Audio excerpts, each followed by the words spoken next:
أعوذ بالله من الشيطان الرجيم. بسم الله الرحمن الرحيم. ألف لام ميم. ذلك الكتاب لا ريب فيه هدى للمتقين الذين يؤمنون بالغيب ويقيمون الصلاة ومما رزقناهم ينفقون والذين يؤمنون بما أنزل إليك وما أنزل من قبلك وبالآخرة هم يوقنون أولئك على هدى من ربهم وأولئك هم المفلحون. إن الذين كفروا سواء عليهم أأنذرتهم أم لم تنذرهم لا يؤمنون. ختم الله على قلوبهم وعلى سمعهم وعلى أبصارهم غشاوة ولهم عذاب عظيم. ومن الناس من يقول آمنا بالله وباليوم الآخر وما هم بمؤمنين يخادعون الله والذين آمنوا وما يخدعون إلا أنفسهم وما يشعرون. في قلوبهم مرض فزادهم الله مرضا ولهم عذاب أليم بما كانوا يكذبون. وإذا قيل لهم لا تفسدوا في الأرض قالوا إنما نحن مصلحون ألا إنهم هم المفسدون ولكن لا يشعرون. وإذا قيل لهم آمنوا كما آمن الناس قالوا أنؤمن كما آمن السفهاء ألا إنهم هم السفهاء ولكن لا يعلمون. وإذا لقوا الذين آمنوا قالوا آمنا وإذا خلوا إلى شياطينهم قالوا إنا معكم إنما نحن مستهزئون. الله يستهزئ بهم ويمدهم في طغيانهم يعمهون. أولئك الذين اشتروا الضلالة بالهدى فما ربحت تجارتهم وما كانوا مهتدين. مثلهم كمثل الذي استوقد نارا فلما أضاءت ما حوله ذهب الله بنورهم وتركهم في ظلمات لا يبصرون. صم بكم عمي فهم لا يرجعون. أو كصيب من السماء فيه ظلمات ورعد وبرق يجعلون أصابعهم في آذانهم من الصواعق حذر الموت والله محيط بالكافرين. يكاد البرق يخطف أبصارهم كلما أضاء لهم مشوا فيه وإذا أظلم عليهم قاموا ولو شاء الله لذهب بسمعهم وأبصارهم إن الله على كل شيء قدير. يا أيها الناس اعبدوا ربكم الذي خلقكم والذين من قبلكم لعلكم تتقون. الذي جعل لكم الأرض فراشا والسماء بناء وأنزل من السماء ماء فأخرج به من الثمرات رزقا لكم فلا تجعلوا لله أندادا وأنتم تعلمون. وإن كنتم في ريب مما نزلنا على عبدنا فأتوا بسورة من مثله وادعوا شهداءكم من دون الله إن كنتم صادقين. فإن لم تفعلوا ولن تفعلوا فاتقوا النار التي وقودها الناس والحجارة أعدت للكافرين. وبشر الذين آمنوا وعملوا الصالحات أن لهم جنات تجري من تحتها الأنهار كلما رزقوا منها من ثمرة رزقا قالوا هذا الذي رزقنا من قبل وأتوا به متشابها ولهم فيها أزواج مطهرة وهم فيها خالدون. إن الله لا يستحيي أن يضرب مثلا ما بعوضة فما فوقها فأما الذين آمنوا فيعلمون أنه الحق من ربهم، وأما الذين كفروا فيقولون ماذا أراد الله بهذا مثلا يضل به كثيرا ويهدي به كثيرا، وما يضل به إلا الفاسقين الذين ينقضون عهد الله من بعد ميثاقه ويقطعون ما أمر الله به أن يوصل ويفسدون في الأرض، أولئك هم الخاسرون. كيف تكفرون بالله وكنتم أمواتا فأحياكم ثم يميتكم ثم يحييكم ثم إليه ترجعون. هو الذي خلق لكم ما في الأرض جميعا ثم استوى إلى السماء فسواهن 7 سماوات وهو بكل شيء عليم. وإذ قال ربك للملائكة إني جاعل في الأرض خليفة قالوا أتجعل فيها من يفسد فيها ويسفك الدماء ونحن نسبح بحمدك ونقدس لك قال إني أعلم ما لا تعلمون. وعلم آدم الأسماء كلها ثم عرضهم على الملائكة فقال أنبئوني بأسماء هؤلاء إن كنتم صادقين. قالوا سبحانك لا علم لنا إلا ما علمتنا إنك أنت العليم الحكيم. قال يا آدم أنبئهم بأسمائهم فلما أنبأهم بأسمائهم قال ألم أقل لكم إني أعلم غيب السماوات والأرض وأعلم ما تبدون وما كنتم تكتمون. وإذ قلنا للملائكة اسجدوا لآدم فسجدوا إلا إبليس أبى واستكبر وكان من الكافرين. وقلنا يا آدم اسكن أنت وزوجك الجنة وكلا منها رغدا حيث شئتما ولا تقربا هذه الشجرة فتكونا من الظالمين. فأزلهما الشيطان عنها فأخرجهما مما كانا فيه وقلنا اهبطوا بعضكم لبعض عدو ولكم في الأرض مستقر ومتاع إلى حين. فتلقى آدم من ربه كلمات فتاب عليه إنه هو التواب الرحيم. قلنا اهبطوا منها جميعا فإما يأتينكم مني هدى فمن تبع هداي فلا خوف عليهم ولا هم يحزنون. والذين كفروا وكذبوا بآياتنا أولئك أصحاب النار هم فيها خالدون. يا بني إسرائيل اذكروا نعمتي التي أنعمت عليكم وأوفوا بعهدي أوف بعهدكم وإياي فارهبون. وآمنوا بما أنزلت مصدقا لما معكم ولا تكونوا أول كافر به ولا تشتروا بآياتي ثمنا قليلا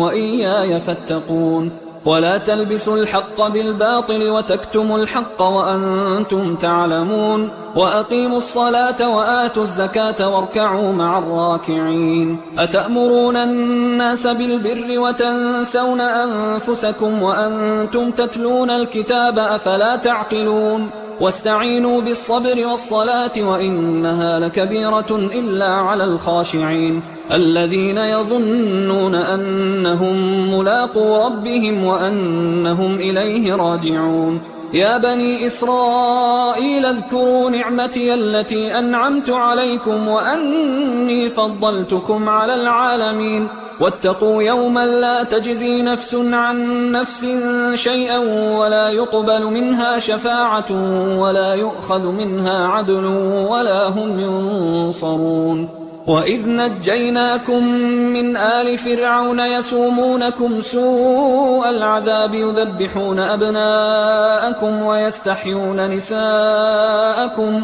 وفي ذلكم بلاء من ربكم عظيم. وإذ فرقنا بكم البحر فأنجيناكم وأغرقنا آل فرعون وأنتم تنظرون. وإذ واعدنا موسى 40 ليلة ثم اتخذتم العجل من بعده وأنتم ظالمون. ثم عفونا عنكم من بعد ذلك لعلكم تشكرون وإذ آتينا موسى الكتاب والفرقان لعلكم تهتدون وإذ قال موسى لقومه يا قوم إنكم ظلمتم أنفسكم باتخاذكم العجل فتوبوا إلى بارئكم فاقتلوا أنفسكم ذلكم خير لكم عند بارئكم فتاب عليكم إنه هو التواب الرحيم وإذ قلتم يا موسى لن نؤمن لك حتى نرى الله جهرة فأخذتكم الصاعقة وأنتم تنظرون ثم بعثناكم من بعد موتكم لعلكم تشكرون وظللنا عليكم الغمام وأنزلنا عليكم المن والسلوى كلوا من طيبات ما رزقناكم وما ظلمونا ولكن كانوا أنفسهم يظلمون وإذ قلنا ادخلوا هذه القرية فكلوا منها حيث شئتم رغدا وادخلوا الباب سجدا وقولوا حطة نغفر لكم خطاياكم وسنزيد المحسنين فبدل الذين ظلموا قولا غير الذي قيل لهم فأنزلنا على الذين ظلموا رجزا من السماء بما كانوا يفسقون وإذ استسقى موسى لقومه فقلنا اضرب بعصاك الحجر فانفجرت منه 12 عينا قد علم كل أناس مشربهم كلوا واشربوا من رزق الله ولا تعثوا في الأرض مفسدين وإذ قلتم يا موسى لن نصبر على طعام واحد فادع لنا ربك يخرج لنا مما تنبت الأرض من بقلها وقثائها وفومها وعدسها وبصلها قال أتستبدلون الذي هو أدنى بالذي هو خير اهبطوا مصرا فإن لكم ما سألتم وضربت عليهم الذلة والمسكنة وباءوا بغضب من الله ذلك بأنهم كانوا يكفرون بآيات الله ويقتلون النبيين بغير الحق ذلك بما عصوا وكانوا يعتدون إن الذين آمنوا والذين هادوا والنصارى والصابئين من آمن بالله واليوم الآخر وعمل صالحا فلهم أجرهم عند ربهم ولا خوف عليهم ولا هم يحزنون وإذ أخذنا ميثاقكم ورفعنا فوقكم الطور خذوا ما آتيناكم بقوة واذكروا ما فيه لعلكم تتقون ثم توليتم من بعد ذلك فلولا فضل الله عليكم ورحمته لكنتم من الخاسرين ولقد علمتم الذين اعتدوا منكم في السبت فقلنا لهم كونوا قردة خاسئين فجعلناها نكالا لما بين يديها وما خلفها وموعظة للمتقين وإذ قال موسى لقومه إن الله يأمركم أن تذبحوا بقرة قالوا أتتخذنا هزوا قال أعوذ بالله أن أكون من الجاهلين قالوا ادع لنا ربك يبين لنا ما هي قال إنه يقول إنها بقرة لا فارض ولا بكر عوان بين ذلك فافعلوا ما تؤمرون قالوا ادع لنا ربك يبين لنا ما لونها قال إنه يقول إنها بقرة صفراء فاقع لونها تسر الناظرين قالوا ادع لنا ربك يبين لنا ما هي إن البقرة شابه علينا وإنا إن شاء الله لمهتدون قال إنه يقول إنها بقرة لا ذلول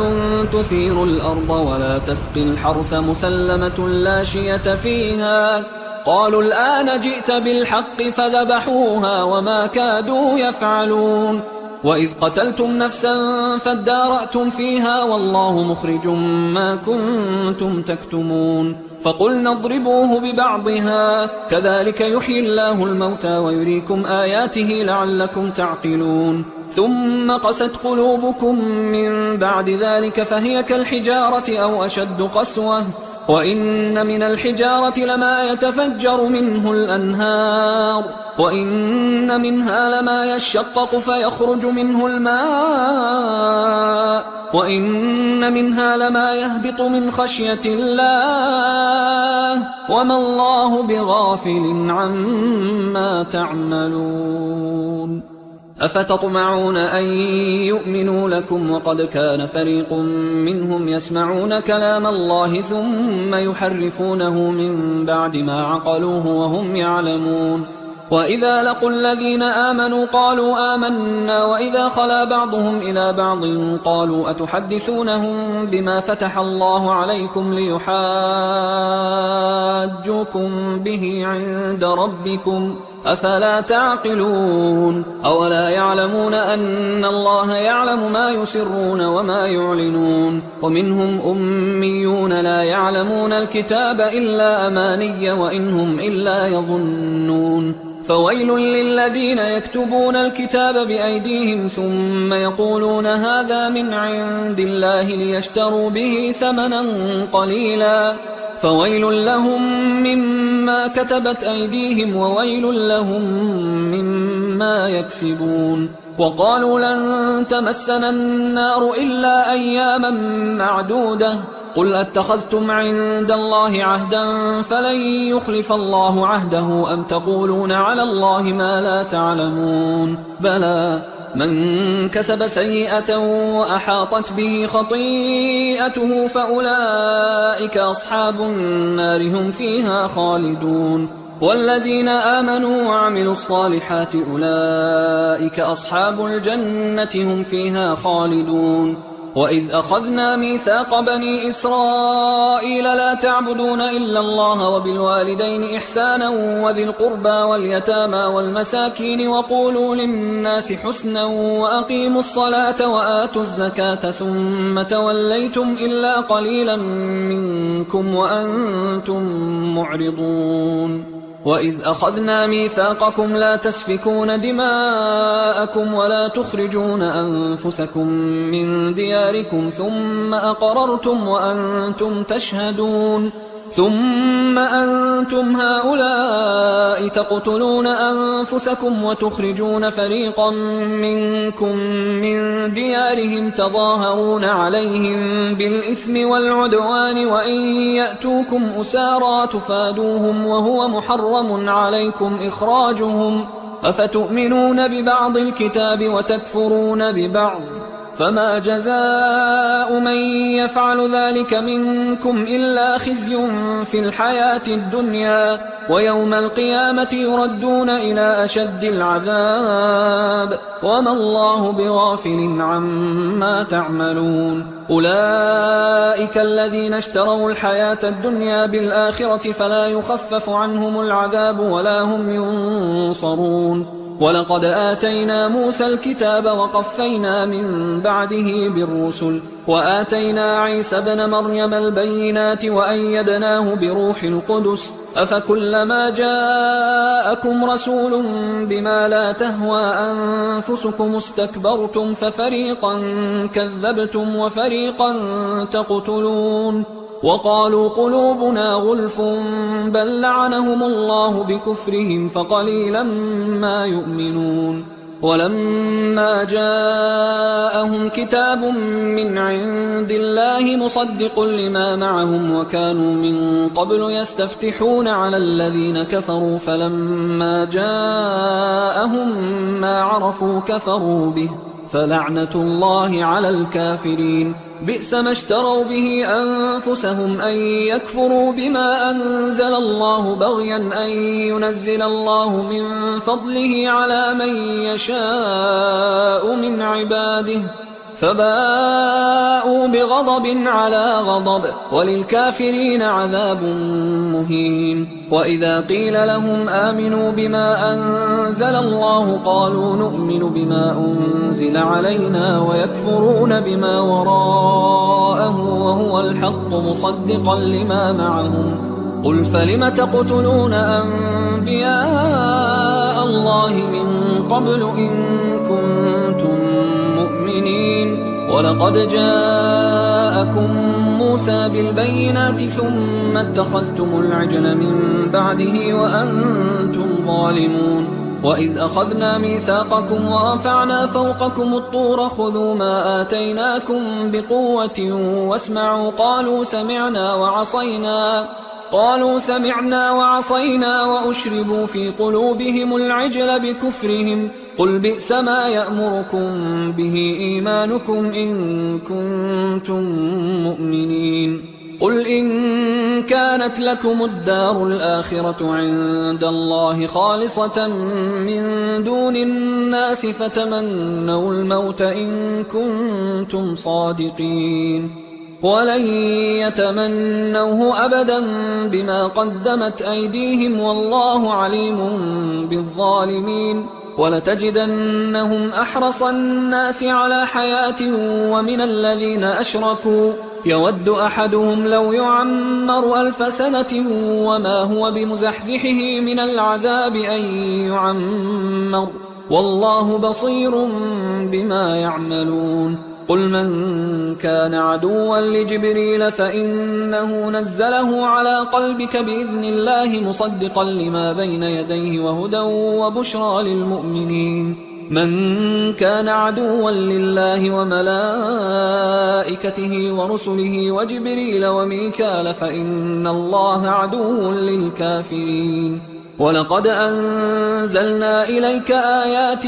بينات وما يكفر بها إلا الفاسقون أوكلما عاهدوا عهدا نبذه فريق منهم بل أكثرهم لا يؤمنون ولما جاءهم رسول من عند الله مصدق لما معهم نبذ فريق من الذين أوتوا الكتاب كتاب الله وراء ظهورهم كأنهم لا يعلمون واتبعوا ما تتلو الشياطين على ملك سليمان وما كفر سليمان ولكن الشياطين كفروا يعلمون الناس السحر وما أنزل على الملكين ببابل هاروت وماروت وما يعلمان من أحد حتى يقولا إنما نحن فتنة فلا تكفر فيتعلمون منهما ما يفرقون به بين المرء وزوجه وما هم بضارين به من أحد إلا بإذن الله ويتعلمون ما يضرهم ولا ينفعهم ولقد علموا لمن اشتراه ما له في الآخرة من خلاق ولبئس ما شروا به أنفسهم لو كانوا يعلمون ولو أنهم آمنوا واتقوا لمثوبة من عند الله خير لو كانوا يعلمون يا أيها الذين آمنوا لا تقولوا راعنا وقولوا انظرنا واسمعوا وللكافرين عذاب أليم ما يود الذين كفروا من أهل الكتاب ولا المشركين أن ينزل عليكم من خير من ربكم والله يختص برحمته من يشاء والله ذو الفضل العظيم ما ننسخ من آية أو ننسها نأت بخير منها أو مثلها ألم تعلم أن الله على كل شيء قدير ألم تعلم أن الله له ملك السماوات والأرض وما لكم من دون الله من ولي ولا نصير أم تريدون أن تسألوا رسولكم كما سئل موسى من قبل ومن يتبدل الكفر بالإيمان فقد ضل سواء السبيل ود كثير من أهل الكتاب لو يردونكم من بعد إيمانكم كفارا حسدا من عند أنفسهم من بعد ما تبين لهم الحق فاعفوا واصفحوا حتى يأتي الله بأمره إن الله على كل شيء قدير وأقيموا الصلاة وآتوا الزكاة وما تقدموا لأنفسكم من خير تجدوه عند الله إن الله بما تعملون بصير. وقالوا لن يدخل الجنة إلا من كان هودا أو نصارى تلك أمانيهم قل هاتوا برهانكم إن كنتم صادقين بلى من أسلم وجهه لله وهو محسن فله أجره عند ربه ولا خوف عليهم ولا هم يحزنون. وقالت اليهود ليست النصارى على شيء وقالت النصارى ليست اليهود على شيء وهم يتلون الكتاب كذلك قال الذين لا يعلمون مثل قولهم فالله يحكم بينهم يوم القيامة فيما كانوا فيه يختلفون. ومن أظلم ممن منع مساجد الله أن يذكر فيها اسمه وسعى في خرابها أولئك ما كان لهم أن يدخلوها إلا خائفين لهم في الدنيا خزي ولهم في الآخرة عذاب عظيم. ولله المشرق والمغرب فأينما تولوا فثم وجه الله إن الله واسع عليم. وقالوا اتخذ الله ولدا سبحانه بل له ما في السماوات والأرض كل له قانتون بديع السماوات والأرض وإذا قضى أمرا فإنما يقول له كن فيكون. وقال الذين لا يعلمون لولا يكلمنا الله أو تأتينا آية كذلك قال الذين من قبلهم مثل قولهم تشابهت قلوبهم قد بينا الآيات لقوم يوقنون. إنا أرسلناك بالحق بشيرا ونذيرا ولا تسأل عن أصحاب الجحيم. ولن ترضى عنك اليهود ولا النصارى حتى تتبع ملتهم قل إن هدى الله هو الهدى ولئن اتبعت أهواءهم بعد الذي جاءك من العلم ما لك من الله من ولي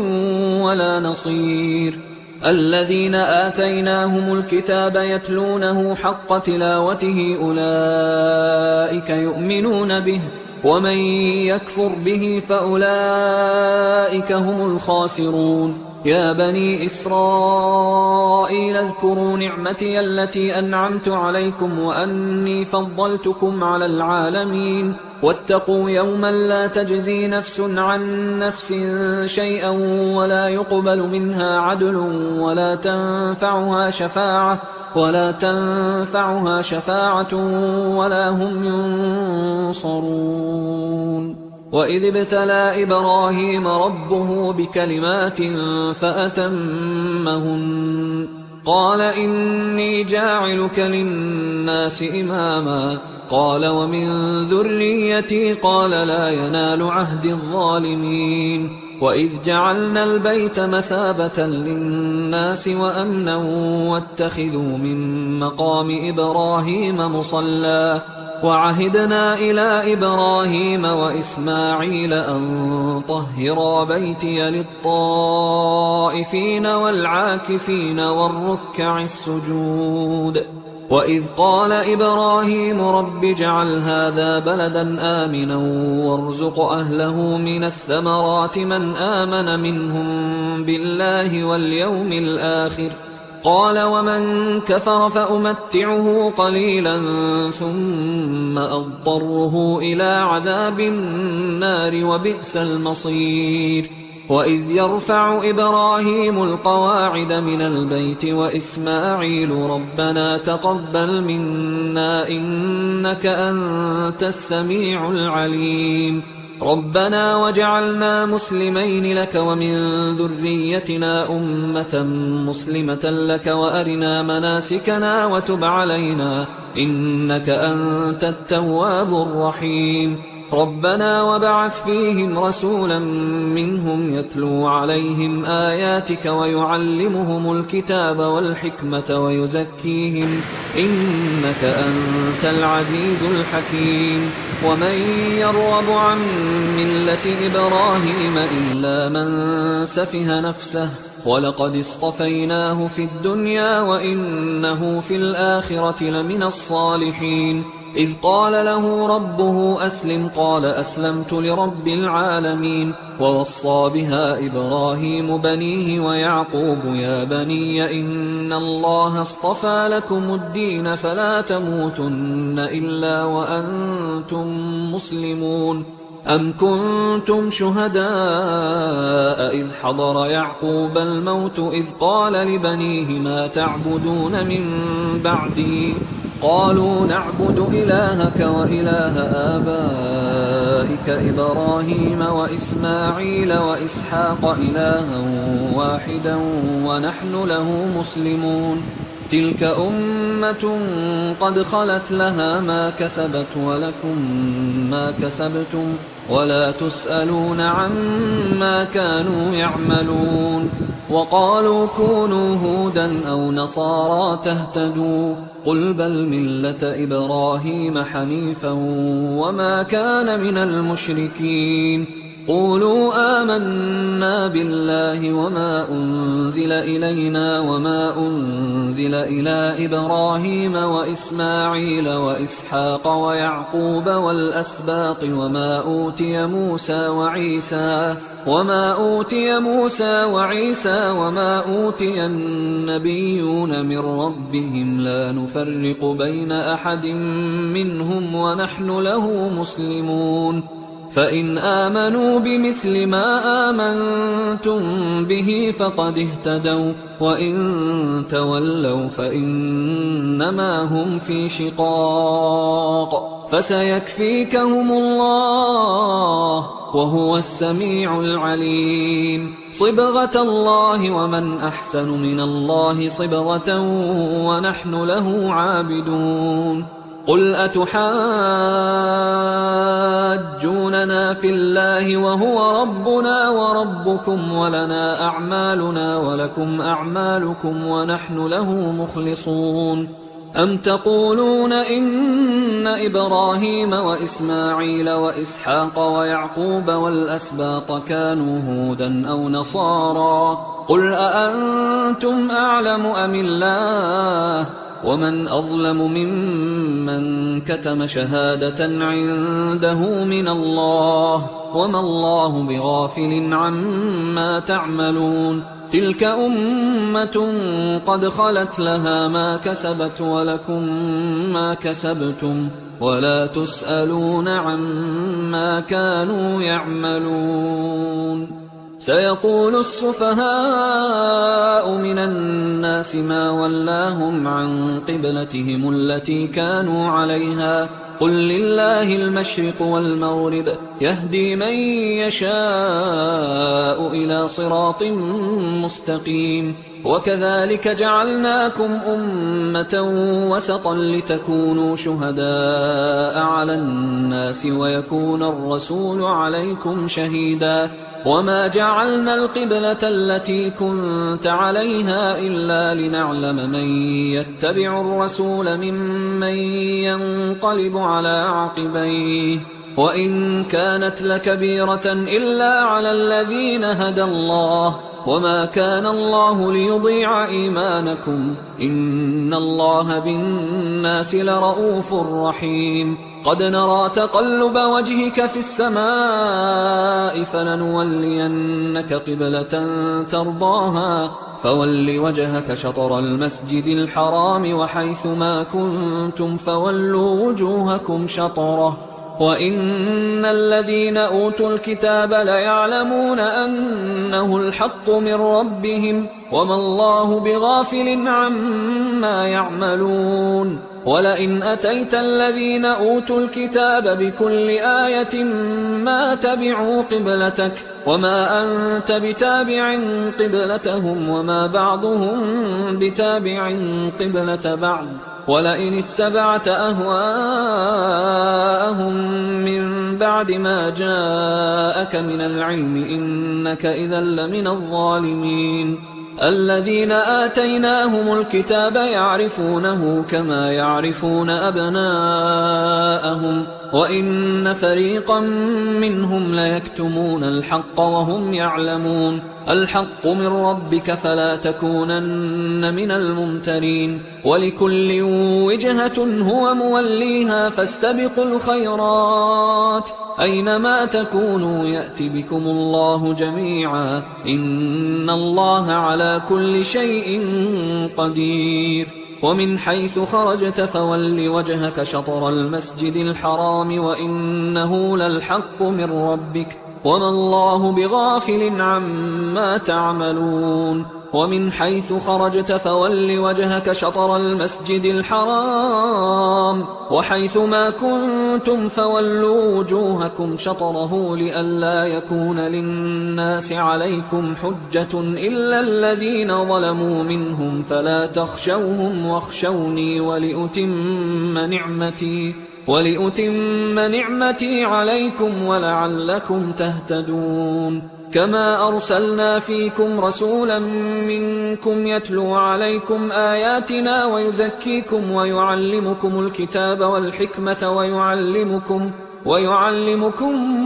ما لم تكونوا تعلمون فاذكروني أذكركم واشكروا لي ولا تكفرون يا أيها الذين آمنوا استعينوا بالصبر والصلاة إن الله مع الصابرين ولا تقولوا لمن يقتل في سبيل الله أموات بل أحياء ولكن لا تشعرون ولنبلونكم بشيء من الخوف والجوع ونقص من الأموال والأنفس والثمرات وبشر الصابرين الذين إذا أصابتهم مصيبة قالوا إنا لله وإنا إليه راجعون أولئك عليهم صلوات من ربهم ورحمة وأولئك هم المهتدون إن الصفا والمروة من شعائر الله فمن حج البيت أو اعتمر فلا جناح عليه أن يطوف بهما ومن تطوع خيرا فإن الله شاكر عليم إن الذين يكتمون ما أنزلنا من البينات والهدى من بعد ما بيناه للناس في الكتاب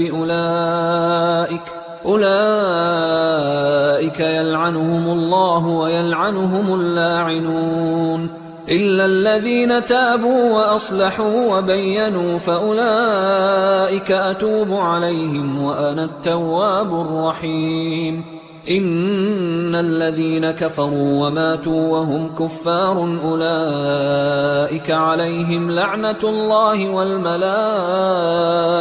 والناس أجمعين خالدين فيها لا يخفف عنهم العذاب ولا هم ينظرون وإلهكم إله واحد لا إله إلا هو الرحمن الرحيم إن في خلق السماوات والأرض واختلاف الليل والنهار والفلك التي تجري في البحر بما ينفع الناس وما أنزل الله من السماء من ماء فأحيا به الأرض بعد موتها وبث فيها من كل دابة وتصريف الرياح والسحاب المسخر بين السماء والأرض لآيات لقوم يعقلون ومن الناس من يتخذ من دون الله أندادا يحبونهم كحب الله والذين آمنوا أشد حبا لله ولو يرى الذين ظلموا إذ يرون العذاب أن القوة لله جميعا وأن الله شديد العذاب إذ تبرأ الذين اتبعوا من الذين اتبعوا ورأوا العذاب وتقطعت بهم الأسباب وقال الذين اتبعوا لو أن لنا كرة فنتبرأ منهم كما تبرأوا منا كذلك يريهم الله أعمالهم حسرات عليهم وما هم بخارجين من النار يا أيها الناس كلوا مما في الأرض حلالا طيبا ولا تتبعوا خطوات الشيطان إنه لكم عدو مبين إنما يأمركم بالسوء والفحشاء وأن تقولوا على الله ما لا تعلمون وإذا قيل لهم اتبعوا ما أنزل الله قالوا بل نتبع ما ألفينا عليه آباءنا أولو كان آباؤهم لا يعقلون شيئا ولا يهتدون ومثل الذين كفروا كمثل الذي ينعق بما لا يسمع إلا دعاء ونداء صم بكم عمي فهم لا يعقلون يا أيها الذين آمنوا كلوا من طيبات ما رزقناكم واشكروا لله إن كنتم إياه تعبدون إنما حرم عليكم الميتة والدم ولحم الخنزير وما أهل به لغير الله فمن اضطر غير باغ ولا عاد فلا إثم عليه إن الله غفور رحيم إن الذين يكتمون ما أنزل الله من الكتاب ويشترون به ثمنا قليلا أولئك ما يأكلون في بطونهم إلا النار ولا يكلمهم الله يوم القيامة ولا يزكيهم ولهم عذاب أليم أولئك الذين اشتروا الضلالة بالهدى والعذاب بالمغفرة فما أصبرهم على النار ذلك بأن الله نزل الكتاب بالحق وإن الذين اختلفوا في الكتاب لفي شقاق بعيد ليس البر أن تولوا وجوهكم قبل المشرق والمغرب ولكن البر من آمن بالله واليوم الآخر والملائكة والكتاب والنبيين وآتى المال على حبه ذوي القربى واليتامى والمساكين وابن السبيل والسائلين وفي الرقاب وأقام الصلاة وآتى الزكاة والموفون بعهدهم إذا عاهدوا والصابرين في البأساء والضراء وحين البأس أولئك الذين صدقوا وأولئك هم المتقون يا أيها الذين آمنوا كتب عليكم القصاص في القتلى الحر بالحر والعبد بالعبد والأنثى بالأنثى فمن عفي له من أخيه شيء فاتباع بالمعروف وأداء إليه بإحسان ذلك تخفيف من ربكم ورحمة فمن اعتدى بعد ذلك فله عذاب أليم ولكم في القصاص حياة يا أولي الألباب لعلكم تتقون كتب عليكم إذا حضر أحدكم الموت إن ترك خيرا الوصية للوالدين والأقربين بالمعروف حقا على المتقين فمن بدله بعدما سمعه فإنما إثمه على الذين يبدلونه إن الله سميع عليم فمن خاف من موص جنفا أو إثما فأصلح بينهم فلا إثم عليه إن الله غفور رحيم. يا أيها الذين آمنوا كتب عليكم الصيام كما كتب على الذين من قبلكم لعلكم تتقون أياما معدودات، فمن كان منكم مريضا أو على سفر فعدة من أيام أخر، وعلى الذين يطيقونه فدية طعام مسكين، فمن تطوع خيرا فهو خير له، وأن تصوموا خير لكم إن كنتم تعلمون. شهر رمضان الذي أنزل فيه القرآن هدى للناس وبينات من الهدى والفرقان، فمن شهد منكم الشهر فليصم، ومن كان مريضا أو على سفر فعدة من أيام أخر، يريد الله بكم اليسر ولا يريد بكم العسر ولتكملوا العدة ولتكبروا الله على ما هداكم ولعلكم تشكرون. وإذا سألك عبادي عني فإني قريب أجيب دعوة الداعي إذا دعان، فليستجيبوا لي وليؤمنوا بي لعلهم يرشدون. أحل لكم ليلة الصيام الرفث إلى نسائكم هن لباس لكم وأنتم لباس لهن، علم الله أنكم كنتم تختانون أنفسكم فتاب عليكم وعفى عنكم، فالآن باشروهن وابتغوا ما كتب الله لكم، وكلوا واشربوا حتى يتبين لكم الخيط الأبيض من الخيط الأسود من الفجر، ثم أتموا الصيام إلى الليل، ولا تباشروهن وأنتم عاكفون في المساجد، تلك حدود الله فلا تقربوها، كذلك يبين الله آياته للناس لعلهم يتقون. ولا تأكلوا أموالكم بينكم بالباطل وتدلوا بها إلى الحكام لتأكلوا فريقا من أموال الناس بالإثم وأنتم تعلمون. يسألونك عن الأهلة قل هي مواقيت للناس والحج، وليس البر بأن تأتوا البيوت من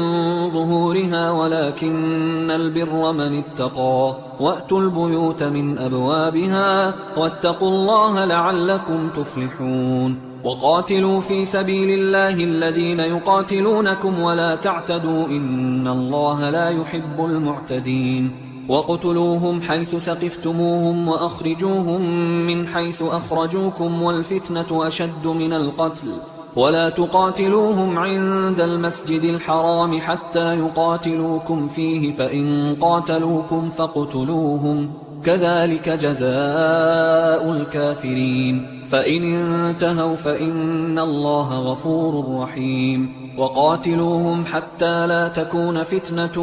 ويكون الدين لله، فإن انتهوا فلا عدوان إلا على الظالمين. الشهر الحرام بالشهر الحرام والحرمات قصاص، فمن اعتدى عليكم فاعتدوا عليه بمثل ما اعتدى عليكم، واتقوا الله واعلموا أن الله مع المتقين. وأنفقوا في سبيل الله ولا تلقوا بأيديكم إلى التهلكة وأحسنوا إن الله يحب المحسنين. وأتموا الحج والعمرة لله، فإن أحصرتم فما استيسر من الهدي، ولا تحلقوا رؤوسكم حتى يبلغ الهدي محله، فمن كان منكم مريضا أو به أذى من رأسه ففدية من صيام أو صدقة أو نسك، فإذا أمنتم فمن تمتع بالعمرة إلى الحج فما استيسر من الهدي، فمن لم يجد فصيام 3 أيام في الحج و7 إذا رجعتم، تلك 10 كاملة، ذلك لمن لم يكن أهله حاضر المسجد الحرام. واتقوا الله واعلموا أن الله شديد العقاب. الحج أشهر معلومات، فمن فرض فيهن الحج فلا رفث ولا فسوق ولا جدال في الحج، وما تفعلوا من خير يعلمه الله، وتزودوا فإن خير الزاد التقوى واتقون يا أولي الألباب. ليس عليكم جناح أن تبتغوا فضلا من ربكم، فإذا أفضتم من عرفات فاذكروا الله عند المشعر الحرام واذكروه كما هداكم وإن كنتم من قبله لمن الضالين. ثم أفيضوا من حيث أفاض الناس واستغفروا الله إن الله غفور رحيم. فإذا قضيتم مناسككم فاذكروا الله كذكركم آباءكم أو أشد ذكرا. فمن الناس من يقول ربنا آتنا في الدنيا وما له في الآخرة من خلاق، ومنهم من يقول ربنا آتنا في الدنيا حسنة وفي الآخرة حسنة وقنا عذاب النار. أولئك لهم نصيب مما كسبوا والله سريع الحساب. واذكروا الله في أيام معدودات، فمن تعجل في يومين فلا إثم عليه ومن تأخر فلا إثم عليه لمن اتقى. واتقوا الله واعلموا أنكم إليه تحشرون. ومن الناس من يعجبك قوله في الحياة الدنيا ويشهد الله على ما في قلبه وهو ألد الخصام. وإذا تولى سعى في الأرض ليفسد فيها ويهلك الحرث والنسل والله لا يحب الفساد. وإذا قيل له اتق الله أخذته العزة بالإثم فحسبه جهنم ولبئس المهاد. ومن الناس من يشري نفسه ابتغاء مرضات الله والله رؤوف بالعباد. يا أيها الذين آمنوا ادخلوا في السلم كافة ولا تتبعوا خطوات الشيطان إنه لكم عدو مبين. فإن زللتم من بعد ما جاءتكم البينات فاعلموا أن الله عزيز حكيم. هل ينظرون إلا أن يأتيهم الله في ظلل من الغمام والملائكة وقضي الأمر وإلى الله ترجع الأمور. سل بني إسرائيل كم آتيناهم من آية بينة ومن يبدل نعمة الله من بعد ما جاءته فإن الله شديد العقاب. زين للذين كفروا الحياة الدنيا ويسخرون من الذين آمنوا والذين اتقوا فوقهم يوم القيامة والله يرزق من يشاء بغير حساب. كان الناس أمة واحدة فبعث الله النبيين مبشرين ومنذرين وأنزل معهم الكتاب بالحق ليحكم بين الناس فيما اختلفوا فيه وما اختلف فيه إلا الذين أوتوه من بعد ما جاءتهم البينات بغيا بينهم فهدى الله الذين آمنوا لما اختلفوا فيه من الحق بإذنه والله يهدي من يشاء إلى صراط مستقيم. أم حسبتم أن تدخلوا الجنة ولما يأتكم مثل الذين خلوا من قبلكم مستهم البأساء والضراء وزلزلوا حتى يقول الرسول والذين آمنوا معه متى نصر الله ألا إن نصر الله قريب. يسألونك ماذا ينفقون قل ما أنفقتم من خير فللوالدين والأقربين واليتامى والمساكين وابن السبيل وما تفعلوا من خير فإن الله به عليم كتب عليكم القتال وهو كره لكم وعسى أن تكرهوا شيئا وهو خير لكم وعسى أن تحبوا شيئا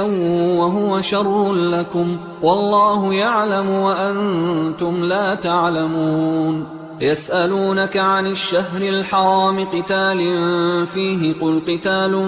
فيه كبير وصد عن سبيل الله وكفر به والمسجد الحرام وإخراج أهله منه أكبر عند الله والفتنة أكبر من القتل ولا يزالون يقاتلونكم حتى يردوكم عن دينكم إن استطاعوا ومن يرتدد منكم عن دينه فيمت وهو كافر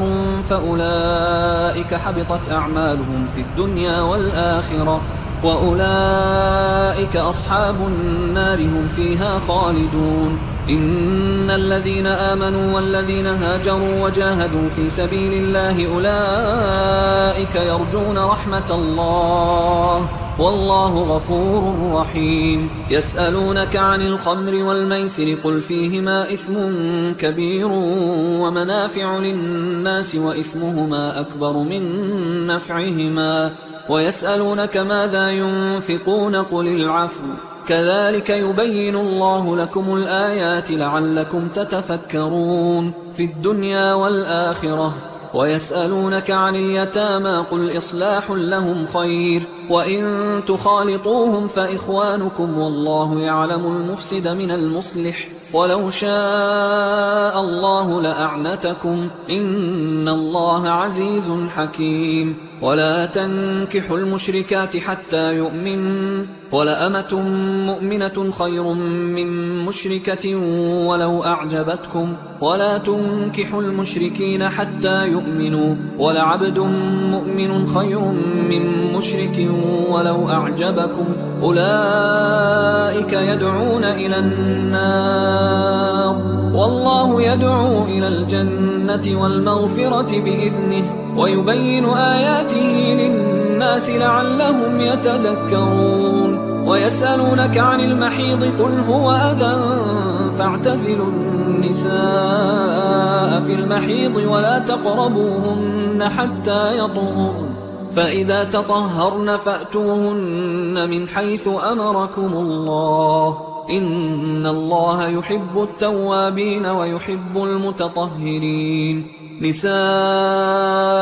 حرث لكم فأتوا حرثكم أنى شئتم وقدموا لأنفسكم واتقوا الله واعلموا أنكم ملاقوه وبشر المؤمنين ولا تجعلوا الله عرضة لأيمانكم أن تبروا وتتقوا وتصلحوا بين الناس والله سميع عليم لا يؤاخذكم الله باللغو في أيمانكم ولكن يؤاخذكم بما كسبت قلوبكم والله غفور حليم للذين يؤلون من نسائهم تربص 4 أشهر فإن فاءوا فإن الله غفور رحيم وإن عزموا الطلاق فإن الله سميع عليم والمطلقات يتربصن بأنفسهن 3 قروء ولا يحل لهن أن يكتمن ما خلق الله في أرحامهن إن كن يؤمن بالله واليوم الآخر وبعولتهن أحق بردهن في ذلك إن أرادوا إصلاحا ولهن مثل الذي عليهن بالمعروف وللرجال عليهن درجة والله عزيز حكيم الطلاق 2 فإمساك بمعروف أو تسريح بإحسان ولا يحل لكم أن تأخذوا مما آتيتموهن شيئا إلا أن يخافا ألا يقيما حدود الله فإن خفتم ألا يقيما حدود الله فلا جناح عليهما فيما افتدت به تلك حدود الله فلا تعتدوها ومن يتعد حدود الله فأولئك هم الظالمون. فإن طلقها فلا تحل له من بعد حتى تنكح زوجا غيره، فإن طلقها فلا جناح عليهما أن يتراجعا إن ظنا أن يقيما حدود الله، وتلك حدود الله يبينها لقوم يعلمون. وإذا طلقتم النساء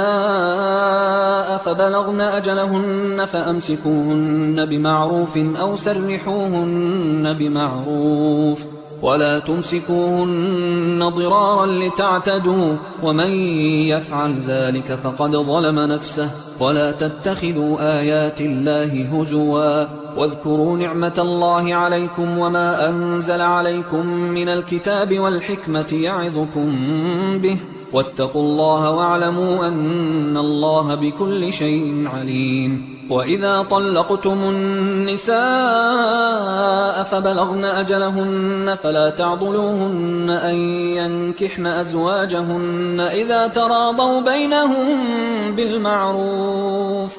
ذلك يوعظ به من كان منكم يؤمن بالله واليوم الآخر، ذلكم أزكى لكم وأطهر، والله يعلم وأنتم لا تعلمون. والوالدات يرضعن أولادهن حولين كاملين لمن أراد أن يتم الرضاعة، وعلى المولود له رزقهن وكسوتهن بالمعروف، لا تكلف نفس إلا وسعها، لا تضار والدة بولدها ولا مولود له بولده، وعلى الوارث مثل ذلك، فإن أرادا فصالا عن تراض منهما وتشاور فلا جناح عليهما. وإن أردتم أن تسترضعوا أولادكم فلا جناح عليكم إذا سلمتم ما آتيتم بالمعروف، واتقوا الله واعلموا أن الله بما تعملون بصير. والذين يتوفون منكم ويذرون أزواجا يتربصن بأنفسهن 4 أشهر و10، فإذا بلغن أجلهن فلا جناح عليكم فيما فعلن في أنفسهن بالمعروف، والله بما تعملون خبير. ولا جناح عليكم فيما عرضتم به من خطبة النساء أو أكننتم في أنفسكم، علم الله أنكم ستذكرونهن ولكن لا تواعدوهن سرا إلا أن تقولوا قولا معروفا، ولا تعزموا عقدة النكاح حتى يبلغ الكتاب أجله، واعلموا أن الله يعلم ما في أنفسكم فاحذروه، واعلموا أن الله غفور حليم. لا جناح عليكم إن طلقتم النساء ما لم تمسوهن أو تفرضوا لهن فريضة، ومتعوهن على الموسع قدره وعلى المقتر قدره متاعا بالمعروف حقا على المحسنين. وإن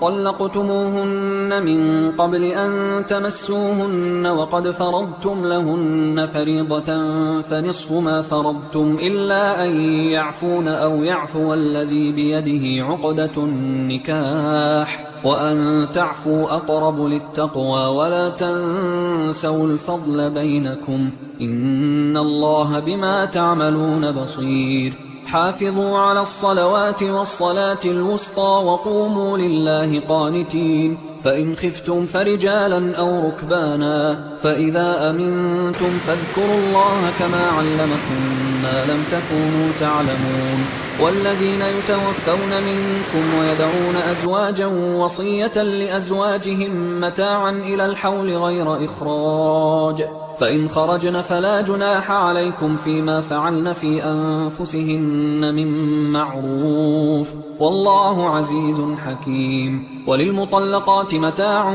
بالمعروف حقا على المتقين، كذلك يبين الله لكم آياته لعلكم تعقلون. ألم تر إلى الذين خرجوا من ديارهم وهم ألوف حذر الموت فقال لهم الله موتوا ثم أحياهم، إن الله لذو فضل على الناس ولكن أكثر الناس لا يشكرون. وقاتلوا في سبيل الله واعلموا أن الله سميع عليم. من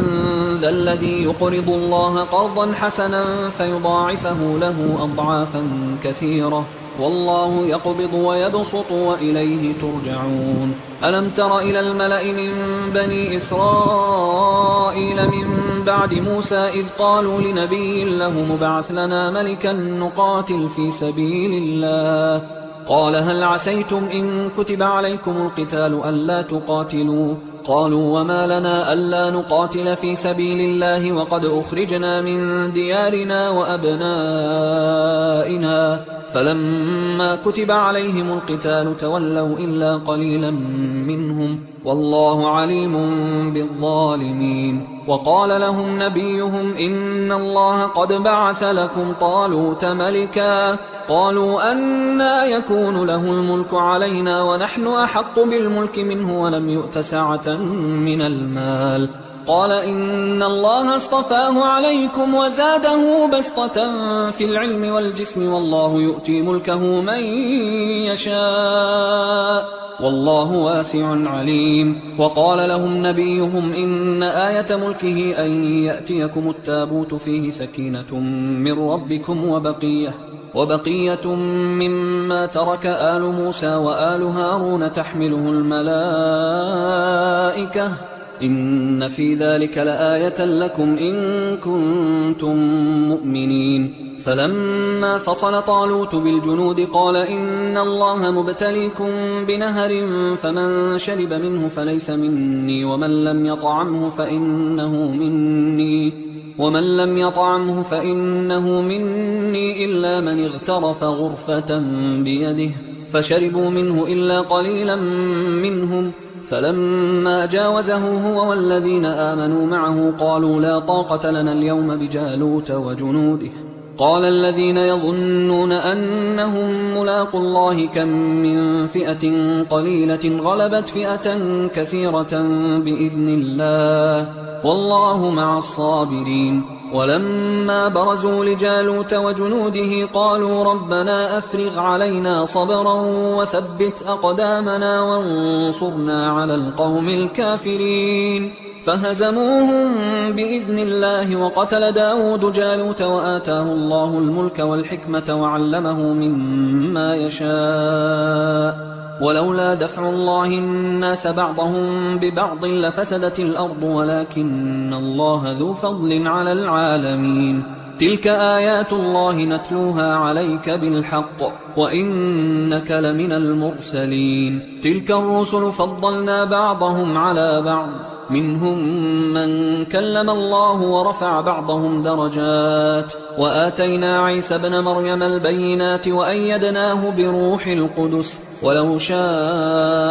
الله ما اقتتل الذين من بعدهم من بعد ما جاءتهم البينات ولكن اختلفوا فمنهم من آمن ومنهم من كفر ولو شاء الله ما اقتتلوا ولكن الله يفعل ما يريد. يا أيها الذين آمنوا أنفقوا مما رزقناكم من قبل أن يأتي يوم لا بيع فيه ولا خلة ولا شفاعة والكافرون هم الظالمون. الله لا إله إلا هو الحي القيوم لا تأخذه سنة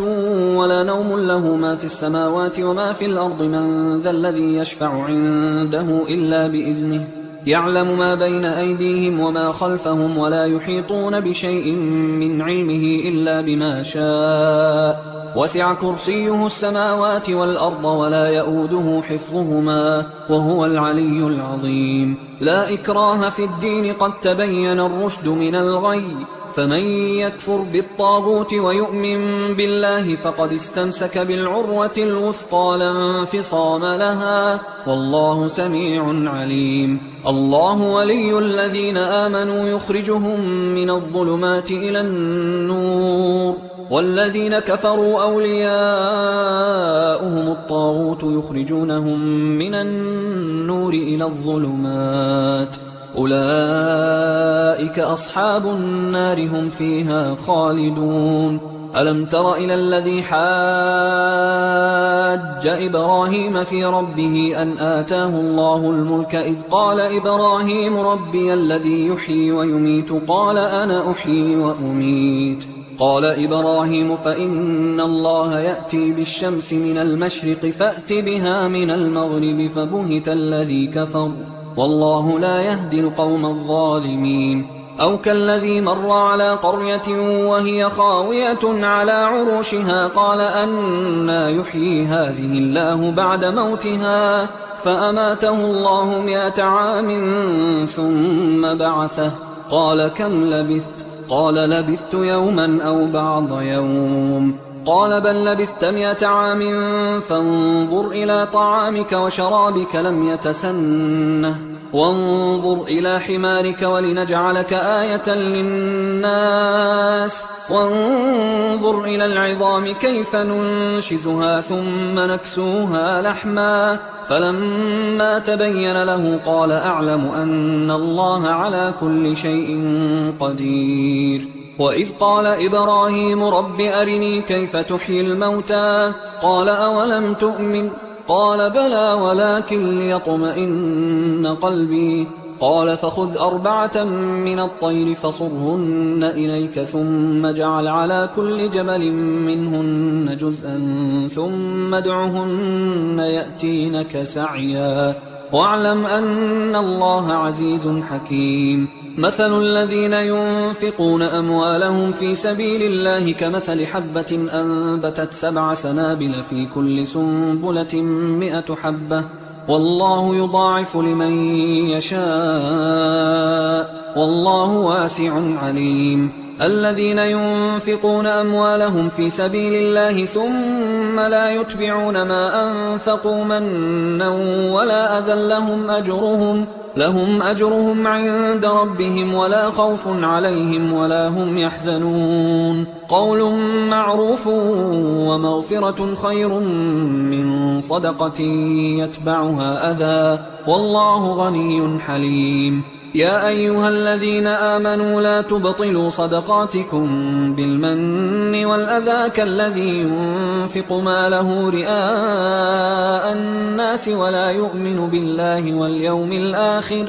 فمثله كمثل صفوان عليه تراب فأصابه وابل فتركه صلدا لا يقدرون على شيء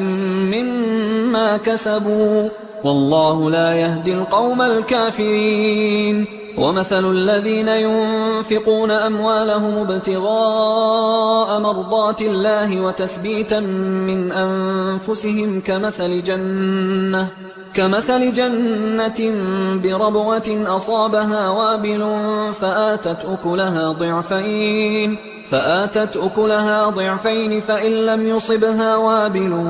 فطل والله بما تعملون بصير أيود أحدكم أن تكون له جنة من نخيل وأعناب تجري من تحتها الأنهار له فيها من كل الثمرات وأصابه الكبر وله ذرية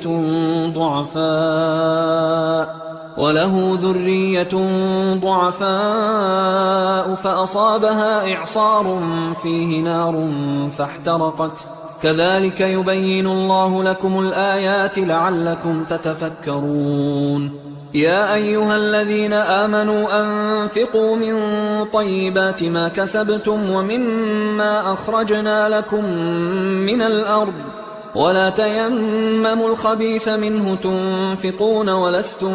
بآخذيه إلا أن تغمضوا فيه واعلموا أن الله غني حميد الشيطان يعدكم الفقر ويأمركم بالفحشاء والله يعدكم مغفرة منه وفضلا والله واسع عليم يؤتي الحكمة من يشاء ومن يؤت الحكمة فقد أوتي خيرا كثيرا وما يذكر إلا أولو الألباب وما أنفقتم من نفقة أو نذرتم من نذر فإن الله يعلمه وما للظالمين من أنصار إن تبدوا الصدقات فنعما هي وإن تخفوها وتؤتوها الفقراء فهو خير لكم ويكفر عنكم من سيئاتكم والله بما تعملون خبير ليس عليك هداهم ولكن الله يهدي من يشاء وما تنفقوا من خير فلأنفسكم وما تنفقون إلا ابتغاء وجه الله وما تنفقوا من خير يوفى إليكم وأنتم لا تظلمون للفقراء الذين أحصروا في سبيل الله لا يستطيعون ضربا في الأرض يحسبهم الجاهل أغنياء من التعفف تعرفهم بسيماهم لا يسألون الناس إلحافا وما تنفقوا من خير فإن الله به عليم الذين ينفقون أموالهم بالليل والنهار سرا وعلانية فلهم أجرهم عند ربهم ولا خوف عليهم ولا هم يحزنون الذين يأكلون الربا لا يقومون إلا كما يقوم الذي يتخبطه الشيطان من المس ذلك بأنهم قالوا إنما البيع مثل الربا وأحل الله البيع وحرم الربا فمن جاءه موعظة من ربه فانتهى فله ما سلف وأمره إلى الله ومن عاد فأولئك أصحاب النار هم فيها خالدون يمحق الله الربا ويربي الصدقات والله لا يحب كل كفار أثيم إن الذين آمنوا وعملوا الصالحات وأقاموا الصلاة وآتوا الزكاة لهم أجرهم عند ربهم ولا خوف عليهم ولا هم يحزنون يا أيها الذين آمنوا اتقوا الله وذروا ما بقي من الربا إن كنتم مؤمنين فإن لم تفعلوا فأذنوا بحرب من الله ورسوله وإن تبتم فلكم رؤوس أموالكم لا تظلمون ولا تظلمون وإن كان ذو عسرة فنظرة إلى ميسرة وأن تصدقوا خير لكم إن كنتم تعلمون واتقوا يوما ترجعون فيه إلى الله ثم توفى كل نفس ما كسبت وهم لا يظلمون يا أيها الذين آمنوا إذا تداينتم بدين إلى أجل مسمى فاكتبوه وليكتب بينكم كاتب بالعدل ولا يأب كاتب أن يكتب كما علمه الله فليكتب وليملل الذي عليه الحق وليتق الله ربه ولا يبخس منه شيئا فإن كان الذي عليه الحق سفيها أو ضعيفا أو لا يستطيع أن يمله فليملل وليه بالعدل واستشهدوا شهيدين من رجالكم فإن لم يكونا رجلين فرجل وامرأتان ممن ترضون من الشهداء أن تضل إحداهما فتذكر إحداهما الأخرى ولا يأبى الشهداء إذا ما دعوا ولا تسأموا أن تكتبوه صغيرا أو كبيرا إلى أجله ذلكم أقسط عند الله وأقوم للشهادة وأدنى أن لا ترتابوا إلا أن تكون تجارة حاضرة تديرونها بينكم فليس عليكم جناح ألا تكتبوها وأشهدوا إذا تبايعتم ولا يضار كاتب ولا شهيد وإن تفعلوا فإنه فسوق بكم واتقوا الله ويعلمكم الله والله بكل شيء عليم وإن كنتم على سفر ولم تجدوا كاتبا فرهان مقبوضة، فإن أمن بعضكم بعضا فليؤدي الذي اؤتمن أمانته وليتق الله ربه ولا تكتموا الشهادة، ومن يكتمها فإنه آثم قلبه والله بما تعملون عليم. لله ما في السماوات وما في الأرض، وإن تبدوا ما في أنفسكم أو تخفوه يحاسبكم به الله فيغفر لمن يشاء ويعذب من يشاء والله على كل شيء قدير. آمن الرسول بما أنزل إليه من ربه والمؤمنون كل آمن بالله وملائكته وكتبه ورسله لا نفرق بين أحد من رسله وقالوا سمعنا وأطعنا غفرانك ربنا وإليك المصير. لا يكلف الله نفسا إلا وسعها، لها ما كسبت وعليها ما اكتسبت، ربنا لا تؤاخذنا إن نسينا أو أخطأنا، ربنا ولا تحمل علينا إصرا كما حملته على الذين من قبلنا، ربنا ولا تحملنا ما لا طاقة لنا به، واعف عنا واغفر لنا وارحمنا أنت مولانا فانصرنا على القوم الكافرين. حصري